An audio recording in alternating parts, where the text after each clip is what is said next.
The Disney Golden Moments are going to go down in history on Veve as being one of the most sought after collectibles as a whole. With the significance of this drop, the company behind it and more, I want to give you my 2 top picks for the Disney Golden Moments if they're something that you're looking to pick up and hold for the long run. So let's get started. Welcome everyone, my name's Andy and I appreciate you taking some time out of your day to come and watch this video on the channel. Just before we get going, if you are enjoying the content and you want to support me further, you can hit that subscribe button, and if you want to support me even further than that, you can join the membership down below. The Disney Golden Moments have been out for a while now, and they've definitely took their run up from where they sat at. I actually watched my video I created on Elsa a while back showing that the Disney hat was at 1000, Elsa was at 315 and Wally was at 200 at the time. So there's definitely been quite a rise up in these collectibles, and it's definitely not to say that it's too late for you to get in, but of course you're going to be paying a higher premium now and actually being able to afford them and get them in your vault. There's 2 in particular I'm going to talk about today. I'm going to give you a little bit of background information when it comes to them, why I believe they'll maybe stand the test of time better than some of the others,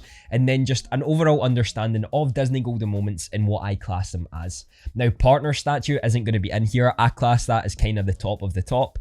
It's a different sort of rarity when it comes to the Disney Golden Moments, so I'm not actually classing that within this list, but it's 2 others that I really do enjoy. The first one I'm going to be talking about is R2-D2. Now, R2-D2 is a part of the Star Wars set and is probably one of the most notable characters when it comes to Star Wars, just in general. It's not to say that everyone's favourite character is R2, but everyone knows about R2. And R2-D2 and C-3PO are actually the only characters in the Star Wars series to appear in every single film that Star Wars has created, except from Solo: A Star Wars Story. This again just puts on to us that this is one of the most well-known characters out of them all, and I would add C-3PO to this list as well if I could, but I'm going to just try to stick to 2 at the moment. Now, across the board, Star Wars has surpassed 10 billion in the movies in the worldwide box office alone, and that is one of the most successful franchises that there is out there, especially for how long it's been running. And now with Disney taking over, they're pushing it to even further heights, with definitely reaching and surpassing some new goals when it comes to the box office with these most recent movies. As of May of 2019,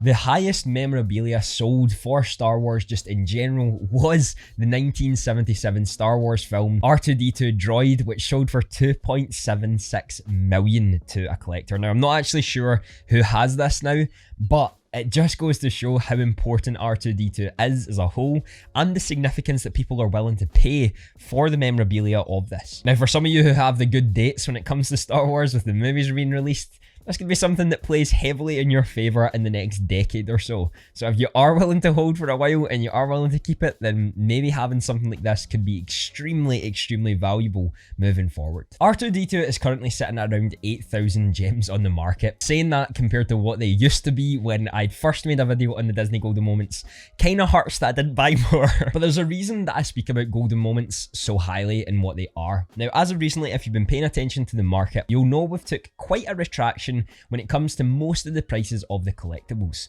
But to me, this is where we're actually now seeing the ones that we can classify as grails or blue chips, whichever way you'd actually like to go about doing that. Since that drop started to happen, R2-D2 actually went up in price, with the listings staying around about the same, a few healthy organic rises and dips, but the price in general has took a steady increase, as you can see on the screen right now. It's something that not many of the collectibles have been able to do, and has shown me that the Disney Golden Moments are something that people are really willing to hold no matter what time actually occurs. For the most part, people want to sell off things to buy whatever they feel is necessary to them, especially in dips. People FOMO and sell the dips as well, and then they lose money and they're buying it for the new drops.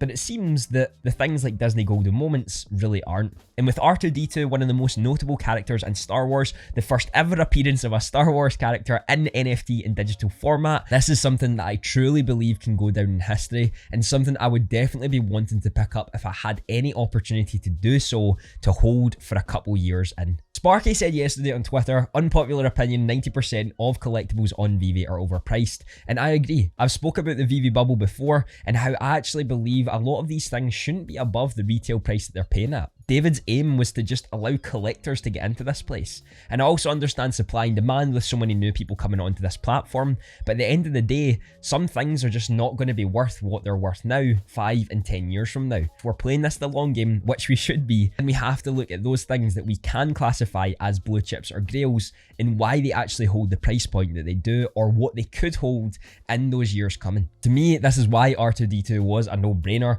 to actually get early on, and I still continue to hold it today. Again, if you watch my content, you know I'm not here to try and make you go buy them all so I can sell it for a high.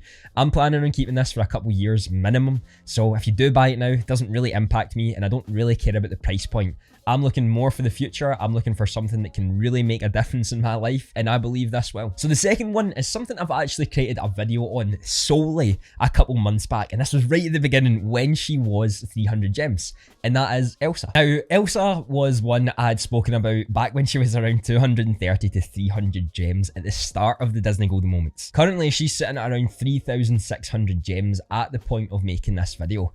And it just goes to show that, again, these Disney Golden Moments are staying quite steady, especially since there's been quite a massive drop off in a lot of the prices on the marketplace. This is me reiterating the point that some things are going to be able to stand the test of time and actually rise during the falls, and it might not make that much sense, but to me, that's where the classification of potential grails actually comes and appears. Frozen in general is one of the most popular shows, movies, whatever you'd like to classify it as in the world. Frozen 1 got 1.28 billion at the box office, Frozen 2 got 1.45 billion at the box office, is the highest Disney Animation Studios box office worldwide that they've ever created by a long shot. It is extremely popular not only to kids but adults as well.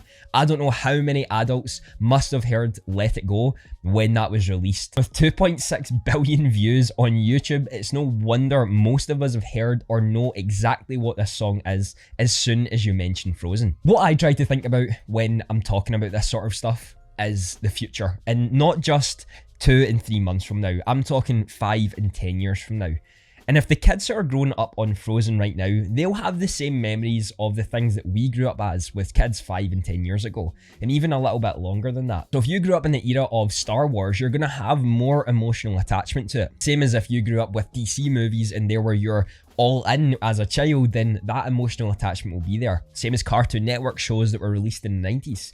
These things have emotional attachment, meaning you're wanting to get involved in them. Frozen now is going to become something in 5 and 10 years that the kids who liked it back then are probably more grown up and now have a better understanding of what this Web3 space will most likely be in the next 5 to 10 years. So at that point, they have the emotional attachment of growing up with Frozen and then having the Disney princess as a whole. This is why I try to play the long game with this and why I'm looking at the long game. Now, I could be completely wrong with it, but me purchasing that rather than something else that might not stand the test of time the same way she can is why I go for these sorts of moves. To add on to the point I just said, the first Disney princess on Veve is Elsa. We're not going to have another first Disney princess, and there was absolutely no chance that that was a coincidence. Frozen was one of the most popular movies that they had ever created in Disney, in the top 10, even including things like the Avengers, and as the top, as we said, for Disney Animation Studios.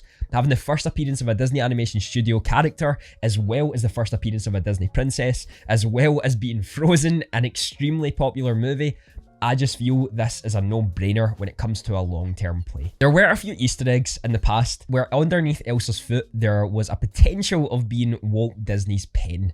Now, I'll show you it on the screen right now, and some people are still debating it here and there, and I don't know really what to think. I think it's too much of a coincidence that it looks exactly like Walt Disney's pen for it not to be the case, but some people have argued that it's just not, and it's just one of those things where they're adding on the layers. That's just how it looks and how it's actually formed. But to me, it just looks a little bit too similar. The shape just seems to work a little bit too well, but again, our eyes like to play a lot of tricks on us, and we like to just see what we kind of want to see. Both of these characters to me are something that I believe will be extremely sought after in the years to come. And again, as I've said, I'm playing the long game with this, and I'm not someone who wants to just pump my bags for the sake of pumping them. I'm not on Twitter or YouTube for that reason, but I'm here to help you understand why I make decisions and why certain things go certain ways. We even looked at the market today to see that these Disney Golden Moments are starting to not actually go down when other things do and when the market's taking a healthy retraction. That means those who are holding them are not actually willing to sell them on to get whatever's coming out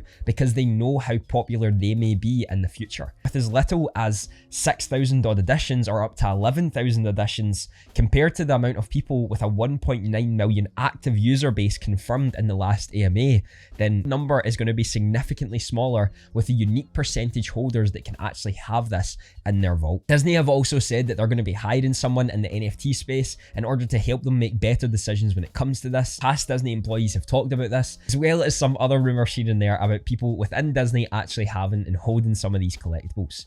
But I'd like your thoughts on the Disney Golden Moments as a whole. Do you believe they are true grails of Veve, or is it just one of those things that people are letting pass by? I'd love for you to let me know down in the comments. I know the video on the screen right now will be something you'll love to watch. Have a fantastic day.